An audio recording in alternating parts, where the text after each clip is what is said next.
Binomial theorem को थोड़ा सा रिकॉल करते हैं। Binomial theorem was this statement कि a प्लस बी, दो टर्म्स हैं, दो टर्म्स की कोई भी positive integral power n, a plus b power n को हम लोग इस तरीके से एक्सपांड करके लिख सकते हैं। हमने सिग्मा में कॉम्पैक्ट फॉर्म में लिखा हुआ है और ये आपका NCR था, factorial n divided by factorial n minus r into factorial r denominator में। तो इसको देखने का एक और नजरिया ये है कि अगर हम n माइनस आर को R1 की तरह सोचें और इस R को R2 की तरह सोचें, तो आई कैन री राइट, मतलब बेसिकली a की जो भी पावर है, किसी भी टर्म में जो a की पावर होगी उसको हम इन जनरल R1 कह रहे हैं और b की कोई भी पावर होगी R2 कहेंगे। तो हमने एक प्रॉपर्टी पढ़ी थी इंपॉर्टेंट कि sum of the powers is always n, powers का जो सम है वो हमेशा n रहता है, कांस्टेंट रहता है। और इसी को ऐसे मूव कर रहा था ये कि एक बार फर्स्ट टर्म में R1 जो था वो n था, R2 0 था, फिर R1 n-1 हुआ, R2 1 हुआ। तो एक पे पावर्स जो थी वो मैक्सिमम थी शुरू में, फिर जैसे जैसे हम आगे टर्म्स लिखते जा रहे थे तो हम a पे पावर घटाते जा रहे थे and powers on b were increasing, b पे पावर हम बढ़ाते जा रहे थे, बट हमेशा ओवरऑल सम जो है वो कांस्टेंट रह रहा था। तो यही प्रॉपर्टी होती है बाइनोमियल थ्योरम की और ये इन जनरल मल्टीनोमियल में भी वैलिड होती है। तो इसको अगर हम जनरलाइज करें तो similarly we can write trinomial expansion. तो ट्राइनोमियल एक्सपांशन का मतलब है a plus B plus c की पावर n। तो होता क्या, ये n पावर्स जो होती हैं ये बेसिकली इन वेरिएबल्स में बढ़ती हैं। ईच टर्म, हर टर्म में ये पावर n जो है ये डिस्ट्रीब्यूट होती है ओवर द वेरिएबल्स। यहाँ पे दो ही वेरिएबल थे तो आप आसानी से मैन्युअली काउंट करके बांट सक रहे थे। 3 में 4 में थोड़ा सा डिफिकल्ट हो जाएगा मैन्युअली काउंट करना, तो उसको हम लोग जनरलाइज करके थोड़ा सा समझने की कोशिश करते हैं। सो ट्राइनोमियल एक्सपांशन जो है वो होगा कुछ इस तरीके से, this will be the trinomial expansion. तो इसको हमेशा हम लोग कॉम्पैक्ट फॉर्म में, always we will always write this expression in compact form. Expanded form में लिखना इतना आसान नहीं होगा, तो we will always prefer the compact form. तो कॉम्पैक्ट फॉर्म में क्या है, ऊपर n फैक्टोरियल होगा और नीचे R1 factorial, R2 factorial, R3 factorial. Variable a पे R1 पावर है, b पे R2 पावर है, c पे R3 पावर है and R1 R2 R3 cannot be any random numbers. R1 R2 R3 हमेशा तीन ऐसे नॉन नेगेटिव इंटीजर्स होंगे जिनका सम n है। प्लीज ये मत भूलिएगा फैक्टोरियल के अंदर लिखा है, R1 फैक्टोरियल, R2 फैक्टोरियल, ये सब लिखा हुआ है। So these variables R1 R2 and R3, these three variables are whole numbers। ये नॉन नेगेटिव इंटीजर्स ही हो सकते हैं, 0 1 2 3 4, और वो भी n या n से छोटे, n से बड़े नहीं हो सकते, क्योंकि अगर ये R1 सपोज ये n+1 हो गया तो इन दोनों में से R2 और R3 में से कोई भी नेगेटिव -1 होकर इसको काट नहीं पाएगा, तीनों का सम n भी तो रखना है ना। सो वही पुराने रूल्स ही हैं कि अपना जो r है रनिंग वेरिएबल वो हमेशा n या n से छोटा होगा, 0 या 0 से बड़ा होगा। these three numbers will actually be between 0 and n, 0 और n के अंदर ही कहानी चलेगी। सो दिस इज ट्राइनोमियल एक्सपांशन। पहले इसका एक एग्जांपल समझते हैं, फिर इसको जनरलाइज करके हम मल्टीनोमियल थ्योरम बना लेते हैं। For any number of variables कैसे लिखें, तो एक सिंपल सी आइडेंटिटी या सिंपल सा जो एक एग्जांपल है जिससे आप कनेक्ट कर पाओ, आपको फील है, वो लेते हैं। Let us expand a plus B plus सी का whole square using trinomial theorem. तो कैसे लिखेंगे हम स्टेटमेंट, n की वैल्यू है 2, तो 2 factorial in the numerator and powers on a b c r r1 r2 r3, तो वही r1 factorial, r2 factorial and r3 factorial, where तीनों का sum will be 2। Now this is the important thing, इस पे आप सोचिए और विचार कीजिए क्या क्या केसेस आप सोच सकते हैं R1 R2 और R3 के लिए। सो this is the column for R1, this is for R2, this is for R3, और उसके करस्पॉन्डिंग जो टर्म बनेगी, ये जनरल टर्म की जो वैल्यू निकल के आएगी उसको हम लोग इस लास्ट कॉलम में फिट करेंगे। So let us start by the very first case. पहला केस क्या आता है दिमाग में, सर R1 को 2 ले लेते हैं, R2 और R3 0 हो जाएंगे। सो इस पूरे फॉर्मूले में, इस पूरे जनरल टर्म में keep R1 equal to 2 everywhere और R2 और R3 को आप 0 की तरह ट्रीट करो। तो क्या टर्म बनेगी, 2 factorial divided by 2 factorial 0 factorial 0 factorial. Please do not forget 0 factorial की वैल्यू 1 होती है। तो ये 2 फैक्टोरियल से 2 फैक्टोरियल कैंसिल, ये पूरा टर्म 1 बना and this is a square b power 0 c power 0। तो टर्म क्या बनेगी, a square. Similarly second case आप सोच सकते हैं, सर R2 को 0 रख लेते हैं, R1 और R3 सॉरी R2 को 2 रख लेते हैं, R1 और R3 0। तो एग्जैक्ट सेम वे में टर्म बनेगी बी स्क्वायर, और थर्ड केस होगा जब सारी की सारी पावर्स हम लोग R3 को दे दे रहे हैं, C को दे दे रहे हैं, तो ये 3 टर्म्स बनेगी। अब उसके बाद ऐसा भी तो हो सकता है कि हम लोग एक एक पावर बांटे, सबको दोनों पावर ना दे दें। बेसिकली ये 2 जो पावर में लिखा है ये 2 बढ़ता है, ये डिस्ट्रीब्यूट होता है over the 3 variables a b c. छोटा एग्जांपल लिया है, केसेस आप मैन्युअली काउंट कर पाओगे इजीली और थोड़ा फील भी आएगा। सो एक केस ये बन सकता है कि R1 और R2 को हम लोग रख लेते हैं 1 और 1, और ये R3 को 0। देखिए तीनों का सम 2 करवाना है, ये इंपॉर्टेंट है, ये इंपॉर्टेंट है, तीनों का सम 2 होना जरूरी है, सिर्फ वही केसेस एक्सेप्ट होंगे। तो इस केस में क्या होगा, this formula will become 2 factorial upon 1 factorial 1 factorial 0 factorial a power 1 b power 1 and c power 0। तो टर्म सिंप्लीफाई होके क्या बनेगी 2ab। एग्जैक्ट सेम वे में नेक्स्ट केस विल बी कि R2 और R3 को 1 1 पावर देते हैं और इसको 0 कर लेते हैं, और नेक्स्ट केस लास्ट केस बनेगा R1 और R3 को 1 1 पावर देते हैं और R2 को 0 कर देते हैं।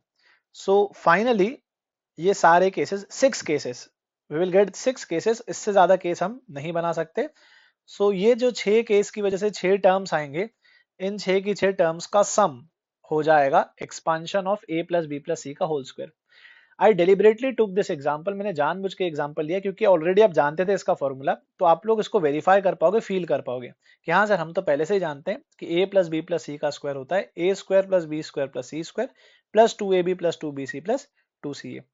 सो this is how trinomial expansion, या इन जनरल बात करें मल्टीनोमियल एक्सपांशन या मल्टीनोमियल थ्योरम इस तरीके से वर्क करता है।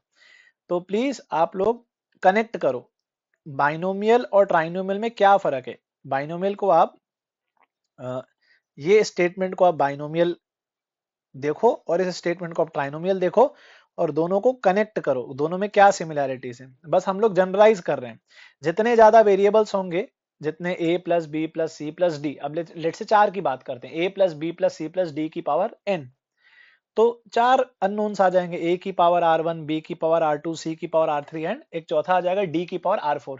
But the common concept is sum of all the ri's, r1 plus r2 plus r3 plus r4, whatever number of variables are there, sum of all the r's should be equal to n, और इसके हिसाब से ही cases बनेंगे, इस type से आप table बना सकते हैं। So in general multinomial theorem in general होता है if there are k variables a1 plus a2 plus a3 plus a4 up to ak to the power n, where n of course is a natural number, then the multinomial theorem can be written like this, giving a power r on every variable, और उसी का factorial denominator में रहेगा, numerator में n factorial रहेगा, and the very important case which one should not forget is this, sum of all the ri should be equal to n। तो कुछ नहीं, जैसे हमने बाइनोमियल से ट्राइनोमियल समझा वैसे ही ट्राइनोमियल से आप मल्टीनोमियल समझ सकते हैं। कितने भी नंबर ऑफ वेरिएबल्स हो, स्टेटमेंट आप ऐसे लिखेंगे जनरलाइज करके।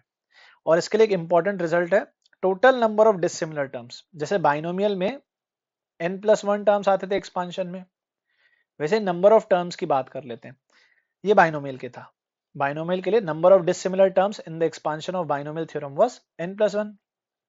Total number of dissimilar terms in the above multinomial expansion is equal to the number of non-negative integral solutions of this equation। देखो ये आप लॉजिक से समझ पाओगे, हमने भी छोटा एग्जांपल भी लिया था।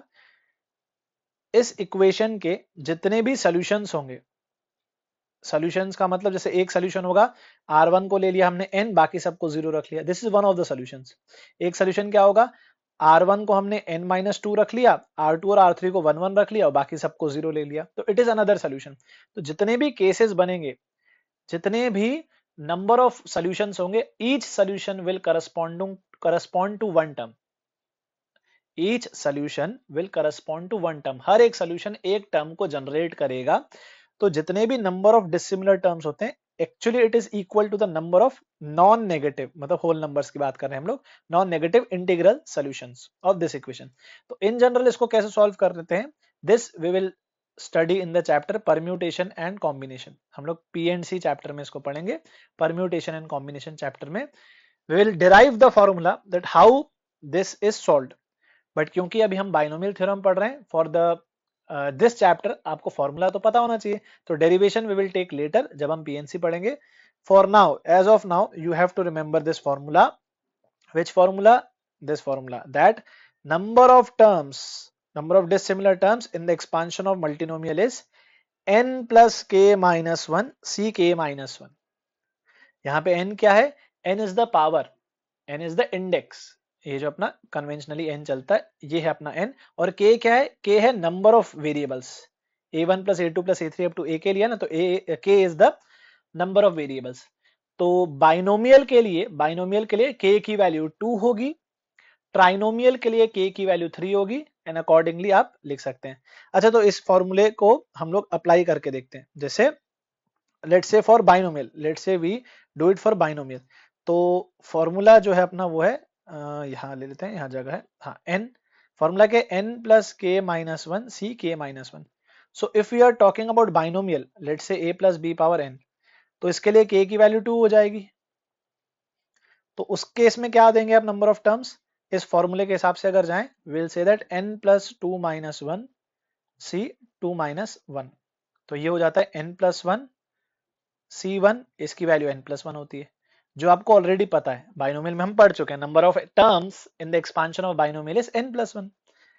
सो फॉर्मूले का डेरिवेशन हम लोग लेटर स्टेज पे लेंगे, परम्यूटेशन एंड कॉम्बिनेशन चैप्टर जब पढ़ेंगे, बट यहाँ पे आपको ये याद रखना है, फॉर्मूला इज वेरी इंपॉर्टेंट। इस एग्जांपल को भी देख लेते हैं, हमने मैन्युअली काउंट किया था ना 6 केसेस, इसको फॉर्मूले से करते हैं, क्योंकि अगर पूछता है कि what are the number of terms, you don't have to write this all the cases, आपको डायरेक्टली एक फॉर्मूला दिया जाता है जिससे आप निकाल सकते हो। तो अपने एग्जाम्पल में, इस एग्जाम्पल में n is equal to 2, k is equal to 3, तो नंबर ऑफ टर्म्स क्या होंगी, नंबर ऑफ टर्म्स होंगी n plus k minus 1 c k minus 1, क्या आता है ये 4c2, the value of 4c2 is 6, and this 6 means कि 6 टर्म्स आनी चाहिए, there are 6 terms in the expansion of a plus b plus c whole square, which is correct, ये 6 terms 1 2 3 4 5 and 6, तो these are 6 dissimilar terms in the expansion of a plus b plus c का whole square।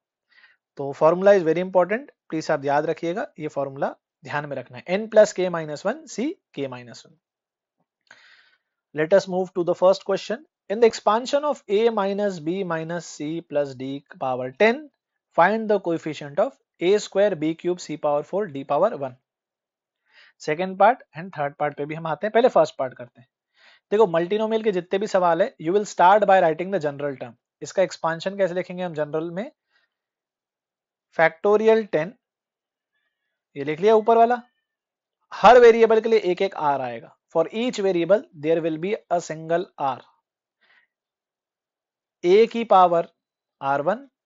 अब इसको हम लोग read करेंगे, what we will do is, negative को हम वैसे ही टैकल करेंगे जैसे बाइनोमियल में करते थे, a plus minus b plus minus c plus d, this is the way you have to tackle the negative signs, जैसे बाइनोमियल में करते थे। So what will do is a to the power r1 minus b to the power r2 minus c to the power r3 and d to the power r4। So for this thing R1, according to the question, R1 should be 2, R2 should be 3, R3 should be 4, and R4 should be 1. And also you must remember, आपको एक चीज हमेशा ध्यान रखनी है कि R1, R2, R3, R4 cannot be any random numbers, इनका सम n होना जरूरी है, तो ये चेक करके चलना। तो अपने केस में 2 plus 3 is 5, 5 plus 4 is 9, 9 plus 1 is 10. So it is indeed 10. So we can report the answer like this, that sir coefficient of this thing will be equal to, ये फैक्टोरियल्स कैलकुलेट होंगे, इधर से एक negative आएगा, ये positive आएगा, तो final answer मैं रिपोर्ट करूंगा -12600। और स्टार्टिंग पॉइंट हमेशा आपका ये होगा, ये जरूर चेक कीजिएगा, sum of all the R I's, ये बहुत इंपॉर्टेंट है, ये अगर मैच नहीं करता तो वो टर्म बन ही नहीं सकती, वो केस ही नहीं बन सकता, which is why I took the second question. Second problem अगर हम करें तो पूछने वाला अगर बोलता है कि coefficient of a cube b c square d cube, तो हमने जनरल टर्म जो लिखी थी, ये जनरल टर्म अपनी ये ऐसा था, माइनस बी की पावर r2 माइनस सी की power r3 and d power r4। तो इससे कंपेयर कर रहे हैं हम लोग, just what we are doing is we are comparing. तो फर्स्ट पार्ट हमने कैसे किया, हमने कंपेयर करके किया कि r1 should be 2, r2 should be 3 and so on. अब यहाँ पे अगर कोई बोलता है सर r1 को 3 रख लेते हैं, r2 को 1 रख लेते हैं R3 को 2 रख लेते हैं, इसको 3 रख लेते हैं, ठीक है, you are saying correct, but क्या इनका सम 10 है? 3 1 2 3, sum of all the powers should be 10, ये 10 नहीं आ रहा है। अगर ये 10 नहीं आ रहा है तो इस टाइप का टर्म हो ही नहीं सकता। The case, each case corresponds to a term, हमने बात की थी ना नंबर ऑफ सॉल्यूशंस, जब हम बात कर रहे थे कि जब हम बोलते हैं टोटल नंबर ऑफ टर्म्स, तो हर सॉल्यूशन, ये सम ऑफ ऑल, ये जो लिखा है sum of all the R I should be equal to N, इसका जो भी सोल्यूशन बनता है वो एक एक टर्म जनरेट करता है। तो अगर कोई इस इक्वेशन को सेटिस्फाई नहीं करता तो वो सोल्यूशन का पार्ट नहीं हो सकता है, वो टर्म नहीं बन सकती, इसलिए we will write answer 0। Please don't give any answer other than 0, second part का final answer should be 0। And third, number of dissimilar terms, ये इजी है, n की वैल्यू आइडेंटिफाई करो, k की वैल्यू आइडेंटिफाई करो, सॉरी n की value 10 है ना, 10 और k की value 4, so what will be the formula? n plus k minus 1 c k minus 1, 10 plus 4 minus 1 c 4 minus 1, there will be 13 c3, whatever number it comes, थोड़ा बड़ा सा number आएगा calculate होके, so there will be 13 c3 number of terms in the expansion of this multinomial. Okay, let us try the second problem. I would suggest please pause the video and try this question by yourself, then we will discuss it. तो अगर आप try कर चुके हैं तो हम discuss करते हैं। The coefficient of x cube in the expansion of this trinomial, this is a trinomial, 3 variables है ना। So we will start by writing the general term, यहां से कॉम्पैक्ट फॉर्म में आप अपना वो लिख लीजिए, मल्टीनोमियल थ्योरम। 5 की वजह से factorial 5, 3 variables that's why r1 factorial, r2 factorial, r3 factorial, 1 to the power r1 minus x to the power r2 and x square to the power r3. So this is the statement of trinomial theorem. तो यहाँ पे 1 power r1 भी होगा जो कि हमेशा 1 होगा। Now let us, बाकी जैसे बाइनोमियल में करते हैं बिल्कुल वैसे ही, let us just simplify the powers of x. So by simplifying the powers of x, what we will get is this thing, ये मिलेगा अपने को।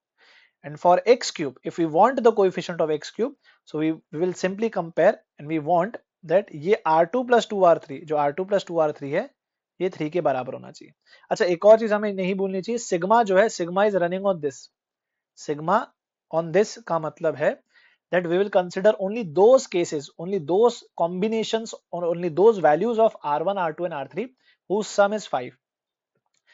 तो अब आपको मैन्युअली दिमाग लगाना है, दो बातें आई है अपने पास, r1 r2 r3 का सम होगा 5 और अपने को कोएफिशिएंट ऑफ x क्यूब चाहिए, इसीलिए r2 plus 2r3 3।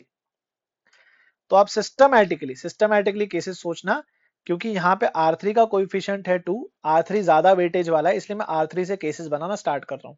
सबसे पहले मैंने r3 को रखा 0, 0 से छोटा तो हो नहीं सकता, तो r3 को 0 रखा, तो r3 को 0 रख के पता चला कि r2 की वैल्यू होनी चाहिए 3 यहां से, और अगर r2 3 हो गया तो r1 होना चाहिए 2, तीनों का सम 5 करना है, तो ये एक केस बनेगा। ये केसेस आपको मैन्युअली सोचना है, सिस्टमैटिक सोचना सीखो, तो उस कॉम्बिनेशन से एक टर्म ये आएगी, फाइनल सिंप्लीफाई होके -10। ये कहां से लिख रहा हूं मैं, ये अपनी जनरल टर्म, ये जो अपने जनरल टर्म लिखी है इसी में आप r1 r2 r3 की वैल्यूज प्लग इन करके निकालेंगे।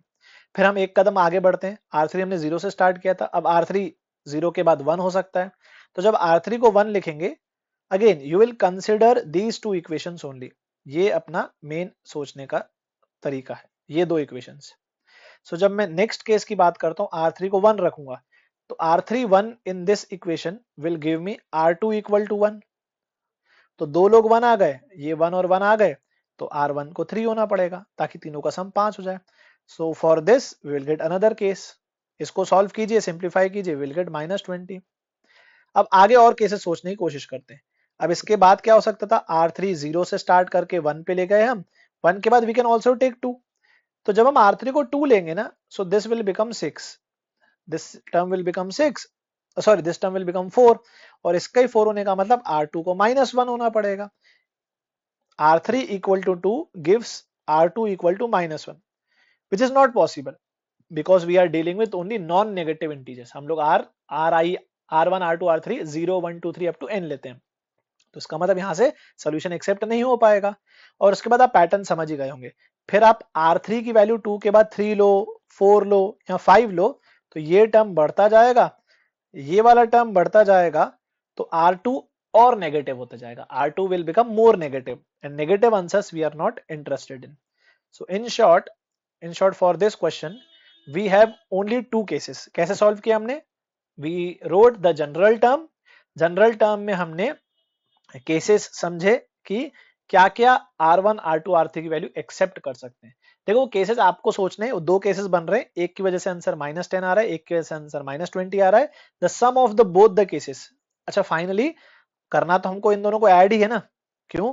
क्योंकि इसका मतलब क्या है? इसका मतलब है कि एक टर्म ऐसी रही होगी -10x³ एक्सपांशन में, एक टर्म रही होगी -10x³ और एक टर्म रही होगी एक्सपांशन में -20x³। तो जब दोनों टर्म को कंबाइन करेंगे, दोनों टर्म को ऐड करेंगे, when we will combine the two terms, when we will add the two terms, so final x³ का coefficient will be like this, -30x³ type की टर्म आएगी। तो what answer we will report is -30। और ये दो cases आप कैसे भी सोच सकते हो। मैंने R3 को पिवट बना के सोचा है, मैंने R3 को रेफरेंस लेके सोचा है। आप R1 से भी स्टार्ट कर सकते थे कि R1 को एक बार आप 0 ले लेते, R1 को एक बार आप 1 ले लेते, बट उससे क्या है ना, R1 को लेने से क्या होगा, ये इक्वेशन में R1 है ही नहीं, तो हमेशा दो इक्वेशन दोनों टफ बनती, इसलिए मैंने R3 को लिया। आप R2 भी ले सकते हैं, R2 से सोचो वो भी आसान है। R2 को एक बार 1 रखो इसमें, उससे R3 मिल जाएगा, इसमें डाल के R1 आ जाएगा। फिर आप R2 को अगला, R2 को आप 0 1 2 3 4 ऐसे रख सकते हैं।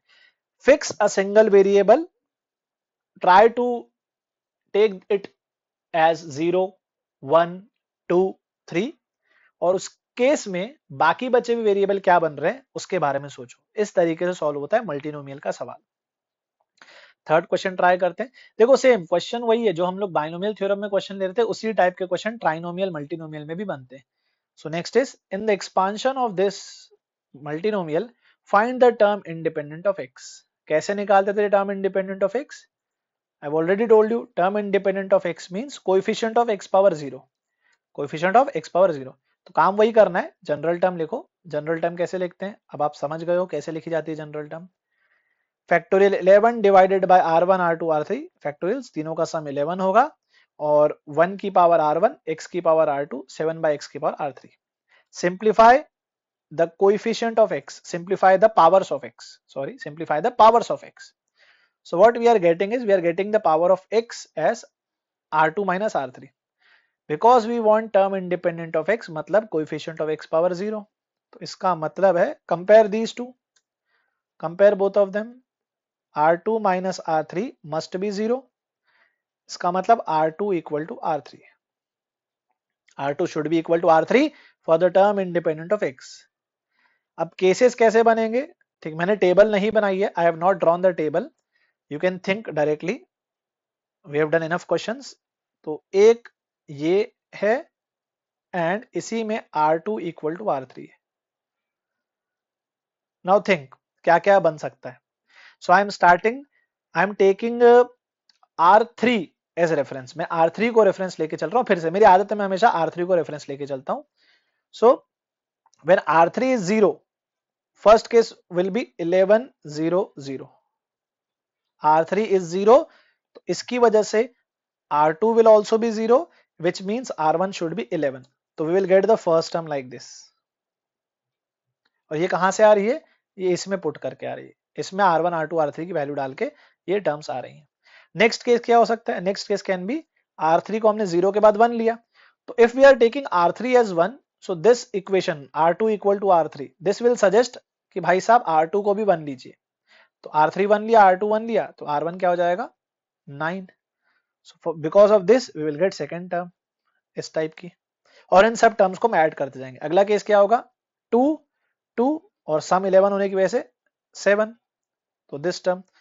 तो इस तरीके से total we will get 6 cases, 11 0 0, 9 1 1, 7 2 2, 5 3 3, 3 4 4, 1 5 5। तो देखो R3 हमने 0 1 2 3 4 5 रख के ऐसे स्टार्ट किया और केसेस काउंट किए। सपोज मैं R3 को 6 लेता और आगे अगर कंटिन्यू करता तो क्या होता, R3 6 होने की वजह से R2 को भी 6 होना पड़ता, और 6 और 6 12, तो इस वजह से इसको -1 होना पड़ता, which is not possible. So that's why we have stopped at the last case, which is R1 equal to 1, R2 equal to 5 and R3 equal to 5. So this is how questions on multinomial work. एक और last question लेते हैं हम लोग. If 1 plus 2x plus 3x square power 10 is this series, then find the value of this numbers. तो थोड़ा series वाले सवालों की तरफ हम आगे बढ़ रहे हैं. We are moving towards problems on series. तो एक मल्टीनोमियल का भी मुझे लेना था, फिर हम लोग proper series problems on binomial पे बात करेंगे, which will be our next topic. फिलहाल please don't forget this is an identity. ये आइडेंटिटी है, this is true for all X. You can keep any value of X in this. इसका जो भी expansion बनता होगा. अच्छा, एक्सपांशन में हाईएस्ट पावर कितनी होगी आप बता सकते हो? ये 10 पावर्स जब सारी इस वाले को मिल रही होगी ना, तब हाईएस्ट आ रहा होगा. मतलब 3x स्क्वायर की power 10, this will be the degree वाला टर्म, या this will be the highest वाला टर्म, जो शायद इसके बराबर होता होगा. x पावर 20 डिग्री का पॉलिनोमियल है ये. एक्सपांडेड फॉर्म में इन जनरल ऐसे लिखा होगा. फर्स्ट बोला जा सकता है find the coefficient, constant coefficient, find the term independent of x, because this is an identity. तो अब हम लोग मल्टीनोमियल से नहीं कर रहे हैं, हम लोग वैल्यू डाल के कर रहे हैं. We are keeping x equal to 0 on both sides. 1 plus 0 power 10, और यहाँ पे सब खत्म हो जाएगा, सिर्फ a0 बचेगा. सो constant coefficient will B 1, which you can also verify using the multinomial expansion, but उसके बिना भी इस तरीके से हो सकता है. नेक्स्ट, a1 की वैल्यू. अच्छा, ये बहुत इंपॉर्टेंट टेक्निक है, प्लीज समझिएगा. Because this is an identity, we can do anything with it. We can keep any value of x, even we can differentiate it. Basic differentiation आपको आता है. So what we are doing is we are differentiating both sides with respect to x. पहले RHS पे focus करो. What will be the differentiation of RHS?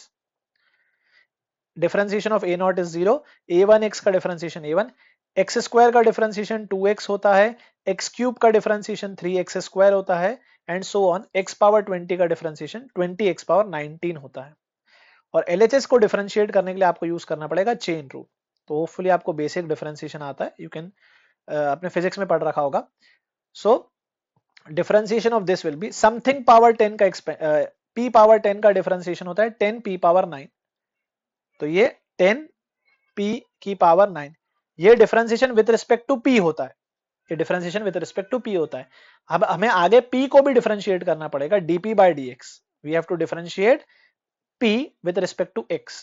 तो differentiation of 1 plus 2x plus 3x square will be 1 का differentiation 0, 2x का differentiation 2 और 3x square का 6x. Basic chain rule. तो ये LHS और ये RHS. This is also an identity. You can keep any value of x. तो we are keeping x equal to 0. तो RHS में देखो कितना ब्यूटीफुली सब कुछ खत्म हो गया और a1 बचा है. सो फाइन, और LHS को आप सिंप्लीफाई कर लेंगे एक 0 डाल के. तो answer is a1 equal to 20. अच्छा, अब अगर मैं आपसे a2 पूछता, अब आप खेल समझ गए हो. a2 का मतलब differentiate 2 times and keep x equal to 0. अगर मैं आपसे a3 पूछता, so differentiate 3 times and keep x equal to 0. तो इस तरीके से ये वर्क करता है. अगर मैं आपसे a20 पूछता, तो आप कहेंगे sir differentiate 20 times and keep x equal to 0. But differentiating 20 times is very tedious. So इसके लिए हम लोग क्या करते हैं, हम लोग ऑर्डर चेंज कर देते हैं using this substitution. Keep x equal to 1/t, reciprocal ले लेते हैं, simplify and get an identity in this t में आप आइडेंटिटी बना लो. ये भी आइडेंटिटी, आप इसमें कुछ भी डाल सकते हो. तो अब इसमें अपन t को 0 डाल देंगे.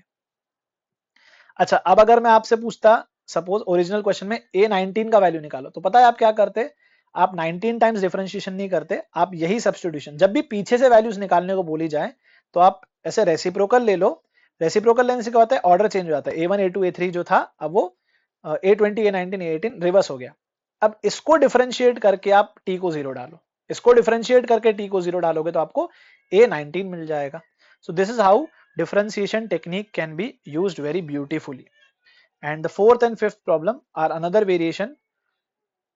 इसका solution आप लिख के समझिएगा. ये odd वाले terms का सम है, even वाले terms का सम है. तो what we will do is we will keep x equal to 1 in the original question.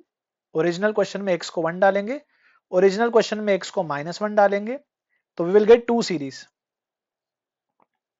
You will add both of them, you will subtract both of them. Add करोगे, subtract करोगे, तो एक बार even वाले terms कटेंगे, एक बार odd वाले terms कटेंगे, आपको आपका फोर्थ एंड फिफ्थ आंसर मिल जाएगा.